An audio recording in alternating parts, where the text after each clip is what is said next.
Alright, here we are. Still is Thursday morning, January 24th, 2019. Doing mindfulness skills. Not a DBT or mindfulness counselor or coach. I'm a long-term client of a variety of mental health services, sometimes involuntarily. Like this started out involuntarily and it sort of ended involuntarily as well. However, I do have permission to read these materials online and give my experience and my insights. As always, it's recommended that you get professional help if that's what you need. Don't be judgmental about it. Just go do it if you have it within your ability to do it. And I go over the reasons why and how to be safe with that on the January 22nd videos, probably basically 1 through 3. Alright, taking hold of our mind with mindfulness skills. And these are some skills to practice, ideas for practicing non-judgmentalness, because non-judgmentalness is a mindfulness skill that we use to take hold of our mind when our mind is trying to take hold of us. So leaving out comparisons, judgments, and assumptions, there's a list of 1 through 10. We can practice observing judgmental thoughts and statements, saying in your mind, a judgmental thought just arose in my mind. 2. Count judgmental thoughts and statements by moving objects or pieces of paper from one pocket to another, by clicking a sports counter, or by marking a piece of paper. 3. Replace judgmental thoughts and statements with non-judgmental thoughts and statements. Tips for replacing judgment by stating the facts. Describe the facts of the event or situation, only what is observed with your senses. Describe the consequences of the event. Keep to the facts. Describe your own feelings in response to the facts. Remember, emotions are not judgments. So you say, I felt. So, the facts of the event or the situation. I just knocked my phone carrier off of the thing that it was sitting on. It fell to the table. It didn't flip over. It just fell on the same side that it was sitting on the thing originally. I used my hand to knock it off. I think that's made a small clicking sound when it landed on the table. It was a non-liquid event. So the consequences of the event are that now, instead of sitting on top of the thing it was sitting on, it's just kind of hanging out. My phone case is hanging out down at the bottom of the table and just sitting on the table, kind of in the way more. And describe your own feelings in response to the facts. Remember, emotions are not judgments. How do I feel about that? Well, I feel like I need to go ahead and pick it up and put it back where it was. I don't have any real strong emotions worth describing. I just felt like it was a little bit out of order, and I put it back up, and now it's back in its ordered place, and I feel the tiniest bit happier that it's not just on the table out of order. So that's how that would work. In judgmental, I just want to say one quick thing about being non-judgmental. Non-judgmental means not attaching a value to things, but using good judgment. Definitely, you if you're standing at the corner of a street and it's a busy intersection, you don't want to just like use no judgment about when you're going to cross the street, because then you're leaving it up to random chance about, getting hit by a car or something, obviously. But you don't want to be all judgmental and freaked out about when you're trying to cross the street either, because then you're going to stand there getting all emotional. Why didn't they stop that car and let me go past, Or, that's okay, sweetie, you just go on. I mean, you just kind of want to have a practical moment there where you're not really doing anything, I don't know. We went over and over this back and forth. But the initial feeling that I had is like, why are you telling me not to use judgment? That's a really weird thing to say. But it's kind of like a different kind of thing, which obviously I don't quite get. Anyway, observe your judgmental facial expressions, postures, and voice tones, including voice tones in your head. Change judgmental expressions, postures, and voice tones. 6. Tell someone what you did today non-judgmentally or about an event that occurred. Stay very factual. Only relate what you observed directly. 7. Write out a non-judgmental description of an event that prompted an emotion. 8. Write out a non-judgmental descriptive account of a particularly important episode in your day. Describe both what happened in your environment and what your thoughts, feelings, and actions were. Leave out any analysis of why something happened or why you thought, felt, or acted as you did. Stick to the facts that you observed. Imagine a person that you're angry with. Bring to mind what the person has done that has caused so much anger. Try to become that person, seeing life from that person's point of view. Imagine that a person's feelings, thoughts, fears, hopes, and wishes. Imagine that person's feelings, thoughts, hopes, fears, and wishes. So imagine what it's like to be in their shoes. Imagine that person's history and what has happened to his or her history. Imagine understanding that person. And 10. When judgmental, practice half smiling and or willing hands, which are both distress tolerance things that we learn in the distress tolerance segment. The next part is ideas for practicing one-mindfulness, which is a pretty hard thing to practice and worth learning, and something I argued about every single time we went into it. But here we go. So this is taking hold of your mind by using the mindfulness skill called One-Mindfulness, and these are the ideas for practicing it, 1 through 6. 1. Awareness. Use awareness while making tea or coffee. And again, I'm just going to apologize if this is a takeoff on any tea ceremonies, because I kind of think it might be. But it's also a nice way to do it, and it makes you really appreciate your tea or coffee. Prepare a pot of tea or coffee to serve a guest or to drink by yourself. Do each movement slowly in awareness. Do not let one detail of your movements go by without being aware of it.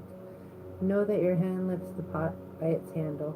Know that you are pouring the fragrant warm tea or coffee into the cup.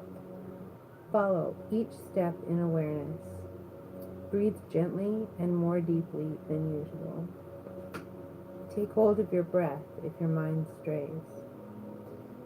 2. Awareness while washing the dishes. So this is a mindful way of washing the dishes. Wash the dishes consciously, as though each bowl is an object of contemplation. Consider each bowl sacred. Follow your breath to prevent your mind from straying. Do not try to hurry to get the job over with.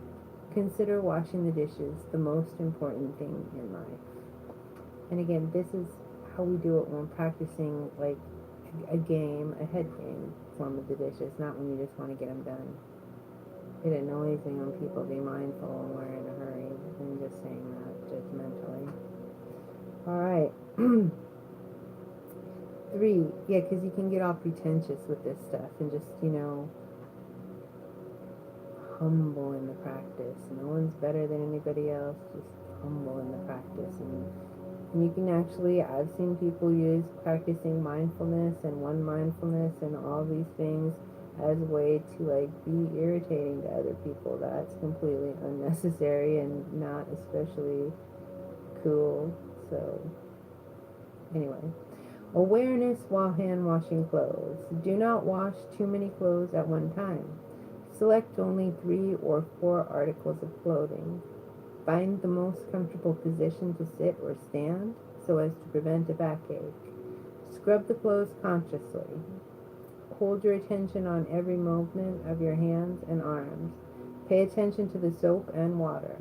When you have finished scrubbing and rinsing, your mind and body will feel as clean as your clothes.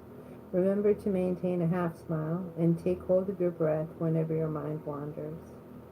4. Awareness while cleaning house. Divide your work into stages. Straightening things and putting away books, scrubbing the toilet, scrubbing the bathroom, sweeping the floors, and dusting. Allow a good length of time for each task. Move slowly, 3 times more slowly than usual. Focus your attention fully on each task. For example, while placing a book on the shelf, look at the book. Be aware of what book it is. Know that you are in the process of placing it on the shelf, and know that you intend to put it on that specific place. Know that your hand reaches for the book and picks it up. Avoid any abrupt or harsh movement. Maintain awareness of the breath, especially when your thoughts wander. 5. Awareness while taking a slow motion bath. Allow yourself 30 to 45 minutes to take a bath. Don't hurry for even a second. From the moment you prepare the bath water to the moment you put on clean clothes, let every motion be light and slow. Be attentive of every movement. Place your attention on every part of your body without discrimination or fear. Be aware of each stream of water on your body. By the time you've finished, your mind will feel as peaceful and light as your body. Follow your breath. Think of yourself as being in a clean and fragrant lotus pond in the summer. 6.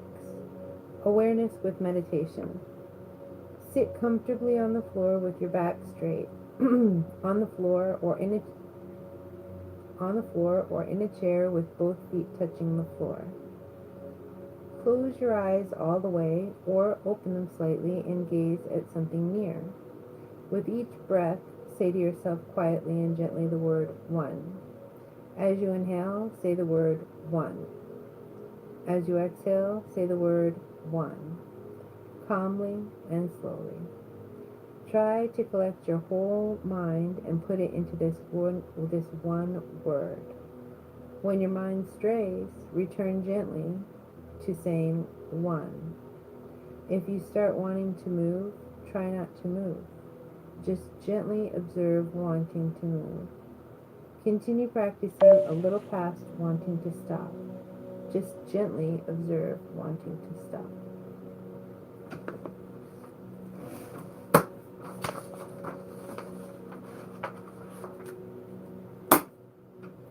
And next, I guess the next section is going to be on ideas for practicing effectiveness.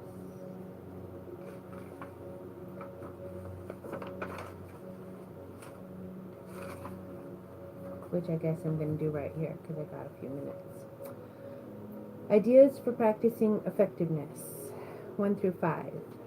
We can observe when we begin to get angry or hostile with someone. Ask yourself, is this effective?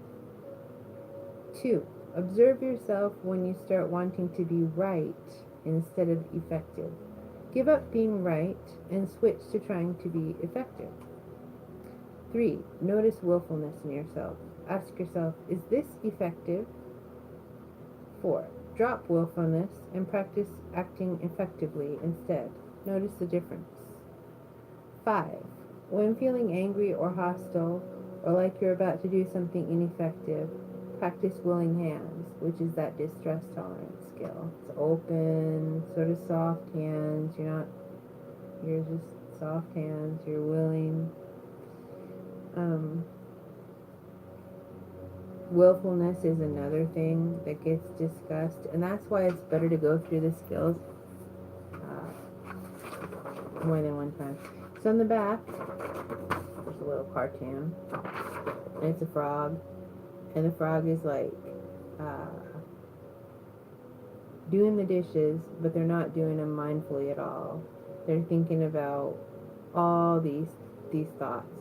I've got more important things to do with my life. I shouldn't have to do this. Nobody appreciates me. I'm using too much water and I'm a bad environmentalist. Washing dishes is so boring. Why do I have to do this again? Is anybody going to thank me for this? Look at the carbon footprint of this hot water.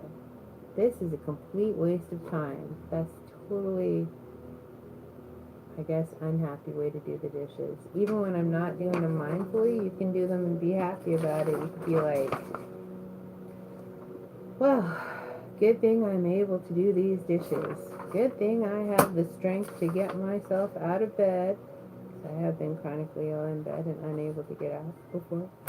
Good thing I can do the dishes. I'm so glad that my hot water tank works. Thank you, God and the universe, that I've been able to pay my electric bill and I've got hot water to be able to wash the dishes. So there's all different ways of looking at stuff. And I just think it feels better. And I feel like all this stuff validates the idea that it feels better when we look at stuff like it's not a complete waste of time to do the dishes. It's nice. And when they're done, then we could just be like, that's awesome. There's clean dishes. So, overview, other perspectives of mindfulness. 3 boxes. Box 1, mindfulness practice, is a spiritual perspective. Skillful means, that's box 2, taking hold of your everyday life by balancing doing mind and being mind. And box 3, wise mind, walking the middle path. Oh, those are going to be, I think, the next things. Yeah.